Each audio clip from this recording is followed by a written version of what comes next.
Hi, everybody. Welcome to another edition of Packers Unscripted from Packers.com. I am Mike Spofford, joined, as always, by my trusted colleague, Wes Hodkiewicz. We're coming to you here from our studios at Lambeau Field, and Wes, Week 1 is in the books for the Green Bay Packers, and it was not pretty. 38-3, a loss to the New Orleans Saints down in Jacksonville, Florida, and not what anybody expected, and essentially the Packers are in bounce-back mode right away here in Week 2 of 2021. Right out of the gate, 100%. Definitely not the game I expected in any level. I mean, obviously you don't anticipate Green Bay coming out, league's highest scoring offense in 2020, putting up 3 points, struggling with turnovers the way they did. I mean, your big line all last week I thought was right on point.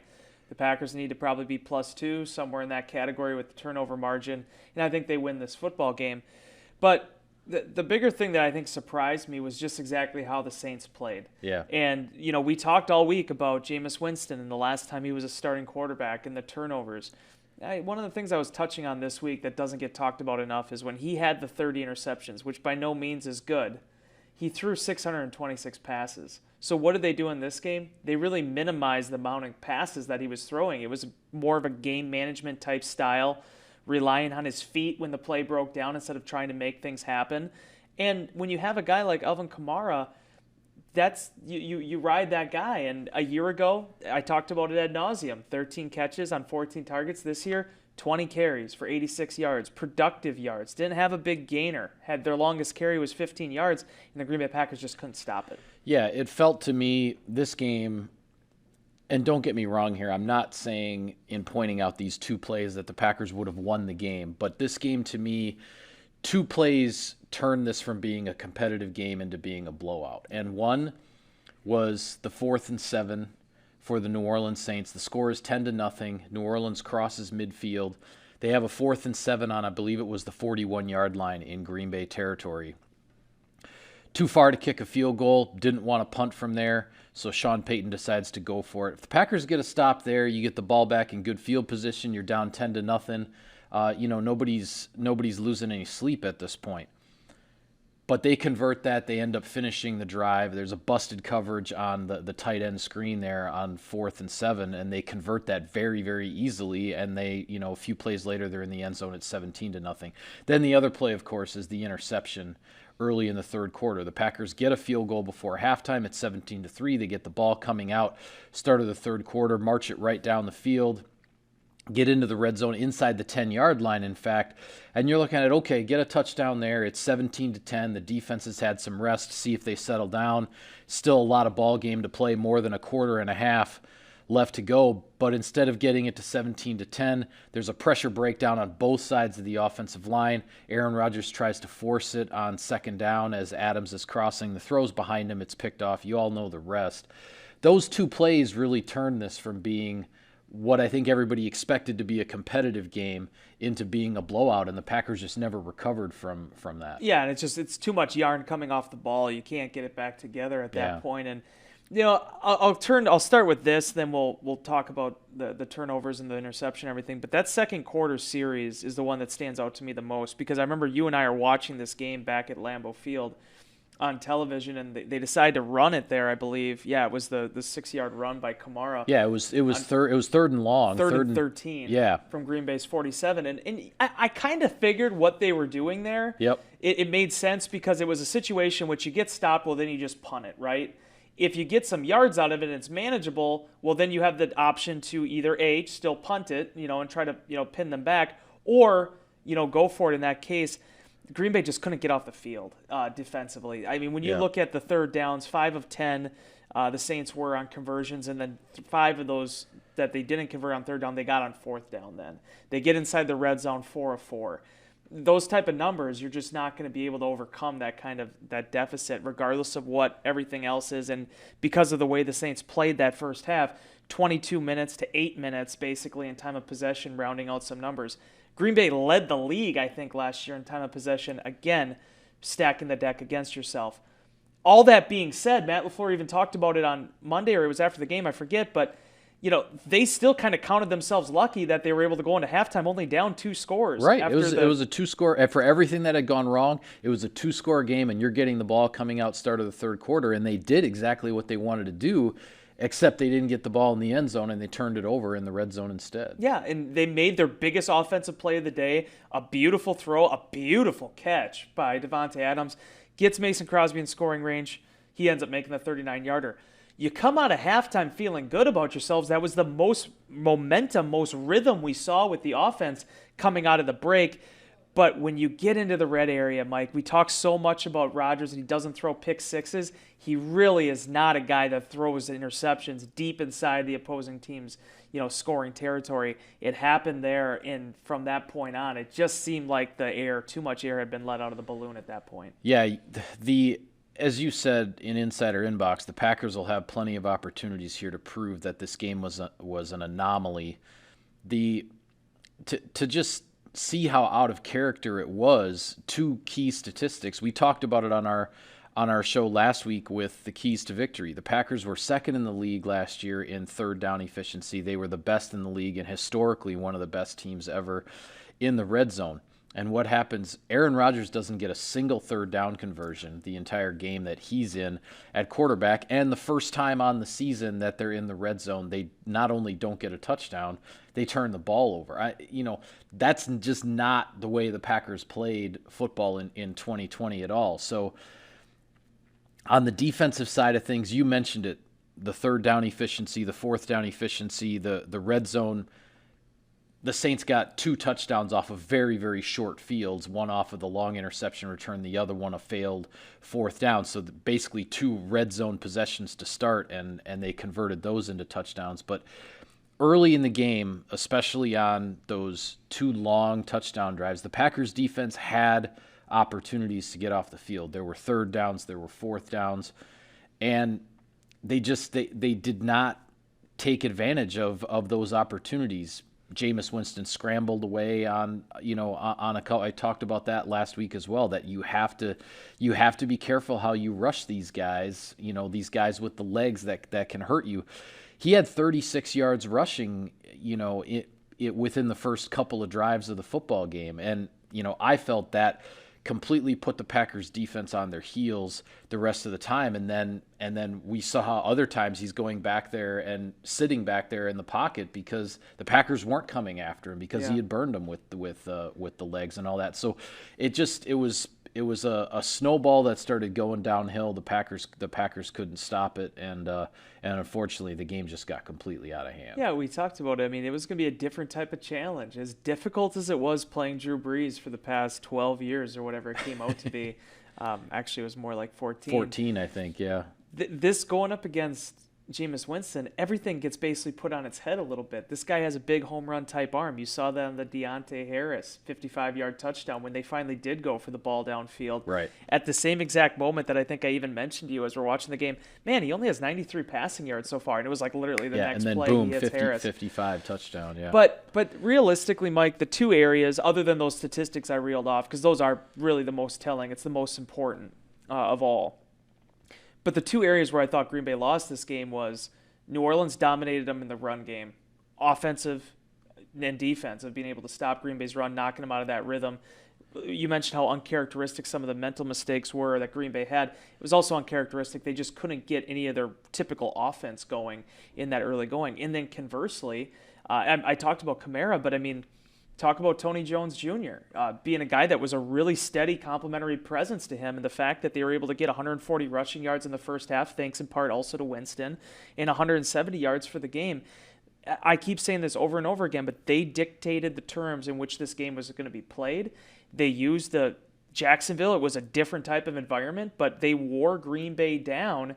And ultimately, I just think kind of, demoralized them in some ways. So the big key for Green Bay this week, as Matt LaFleur discussed, and I really appreciate Aaron Rodgers' comments afterwards as well. I mean, he said, we played bad, I played bad. It really is that simple. Yeah. The goal now, as Davante Adams tweeted with flush it and respond, you got Detroit coming in here next week now.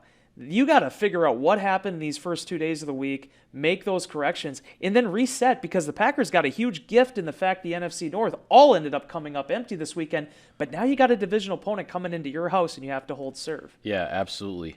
Some shout out to our sponsors, Wes. Sirius XM NFL Radio delivers hard-hitting analysis and up-to-the-minute NFL news that true football fanatics need.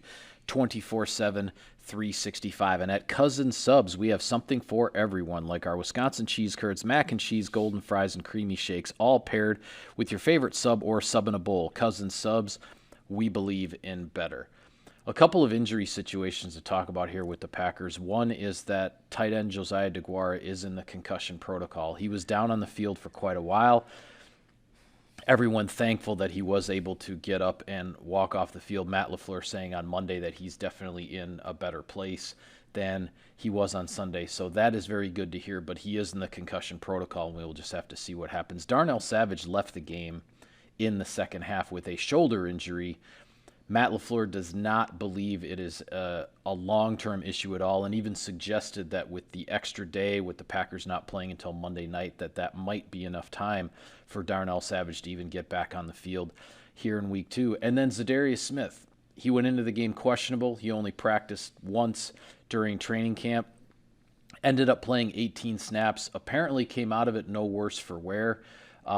Health-wise, I'm sure he has a little bit of an objection to that flag that was thrown on the roughing the passer. I don't want to go off on a big tangent here, Wes, but I just have to say, look, I've been saying it for years. The NFL puts in all these safety rules, and I get it. I understand it. I'm not saying there's a problem with the safety rules. But if you're going to put all the safety rules in, why aren't you going to use replay to make sure you get the calls right? Because he didn't hit him high, he didn't hit him low, he didn't land with his body weight on him, he didn't hit him late. He hit him hard. Yes, he hit him hard, and it looked bad. So they throw a flag because it looked bad. And when you look at it on the replay, he didn't break a rule. The safety rules are in place. He didn't break a rule. So you can't just throw a flag because it looked bad. Yeah. I get it. It was 24-3. I still don't think the game is over at that point necessarily. The Packers probably are not going to win the game. But what if that call happens when it's 24-21 and you wipe out an interception by a defense in the end zone on a call like that? Yeah. I mean, come on, NFL. Make the safety rules reviewable on replay. It's simple.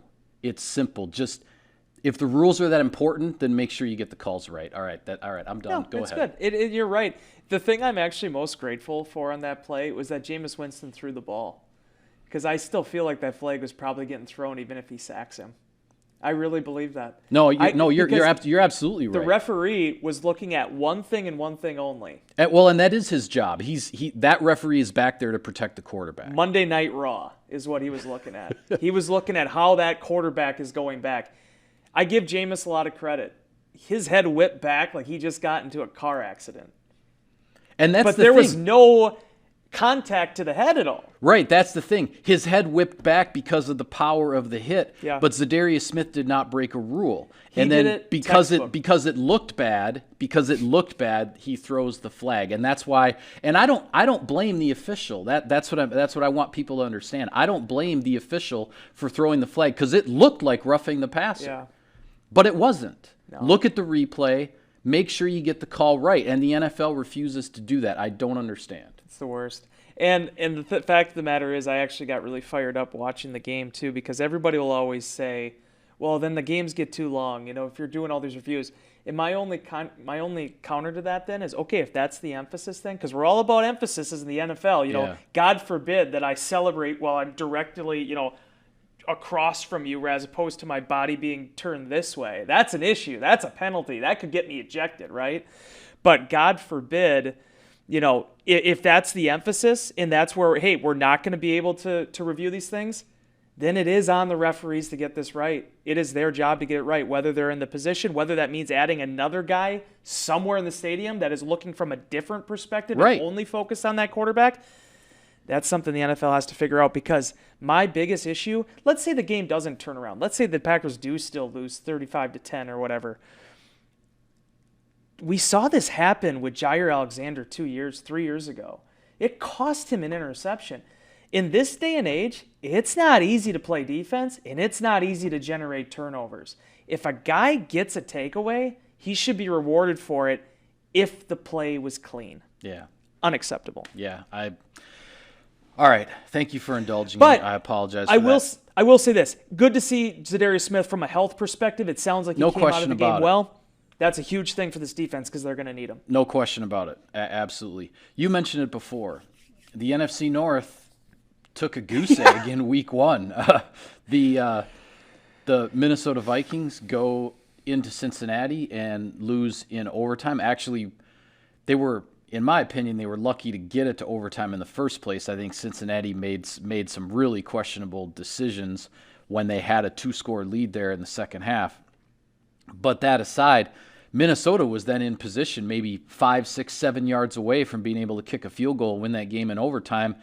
Dalvin Cook fumbles the ball. Cincinnati recovers. They get in position and kick a walk-off as the overtime clock expires. So Minnesota is 0-1. The Chicago Bears hang with the LA Rams for a while there on Sunday night. I believe it was a 20-14 game there in the second half. But then the Rams pull away at the end, win by 20. So the Bears are 0-1. And then the Packers' opponent here coming up in week 2, Monday Night Football, the Detroit Lions, they fall behind big time. They're down 41-17 with, 4 or 5 minutes left in the game. And suddenly they get this big rally going. They score and get a 2. They recover an onside kick. They score again, get another 2-point conversion. Suddenly a 24-point deficit is an 8-point deficit. It's 41-33. And then the Niners have the game put away on a completed pass on a third down conversion. And they fumble the ball. Detroit gets it back, and they actually get within 25 yards of that potential game-tying touchdown. But they fall to the 49ers 41-33. But we saw that's a Detroit Lions team that showed a lot of fight in a game that they were getting it handed to them for 3.5 quarters, and that's the Fighting Detroit Lions are going to be here at Lambeau Field come Monday night. Yeah, we always talk about teams taking on the mantra and the mentality of their coach, and I thought you saw that in this game with the Lions because I was one of those people that left them for dead in this game. Jared Goff gets off to a slow start. You're not really sure what the running game is. Jamal Williams had a great game, but DeAndre Swift is sort of their ace. That's the guy they've been working on being the lead back, and here's Jamal kind of coming out of nowhere. All that being said, I really don't know how to make heads or tails out of that first week for the NFC North, whether it's the Packers, whether it's the Vikings, the Lions. The Bears, I think you saw they're kind of far away from where they need to be and where they want to be. I think they have to figure out that quarterback situation first, and then start to let the dominoes go from there. And they were behind the 8 ball in some respects too. That the new stadium out there in LA, which did not have any fans last year, suddenly it's the first game where those LA fans get to fill the place, and it's Sunday Night Football in prime time. I mean, that's a tough way to open your season. And as I said, they did hang with them into the second half. There, it was a 1-score game for a while, but ultimately the Rams took control down the stretch and put them away. I just have a harder time figuring out. I mean, I think a lot of it's going to come down to us trying to figure out how good the Cincinnati Bengals are. And, I think everybody in the NFC North has to play him. The Vikings were the first one to play him, and everybody else is going to get a shot at him too. Joe Burrow's legit. If he can stay healthy, I think he's going to give a lot of teams problems. I think there's some questions with their defense there. But, the Vikings, that's been the way this thing's gone for them. It's been a lot of ups and downs. And when you're up and down too much, you end up at that 7-9, 8-8 level. So some questions that Mike Zimmer's group has to answer. But bringing it back to Detroit to close this thing up, they showed a lot of heart. They showed a lot of desire. And I still, they lost Jeff Okudah this week, so that's going to be a big loss for them. Yeah, he's out for the season, young cornerback. That had a fantastic camp and looked like he was making the strides they wanted to after a rough rookie year. So they're going to have to rally the troops. But they present a lot of issues, Mike, with T.J. Hawkinson kind of coming on, certainly the two-headed backfield. And Jared Goff has been there, done that. So they're going to come in wanting to be, find a way to come in and upend the Green Bay. So that's something that Matt LaFleur is going to have these guys ready for. Yeah, well, the first NFC North matchup of 2021, it's already here in week 2. With that, we'll call it a wrap on this edition of Packers Unscripted. Be sure to follow all of our coverage of the team all week long. We've got it for you on Packers.com. For Wes, I'm Mike. Thank you for tuning in, everybody. We'll see you next time.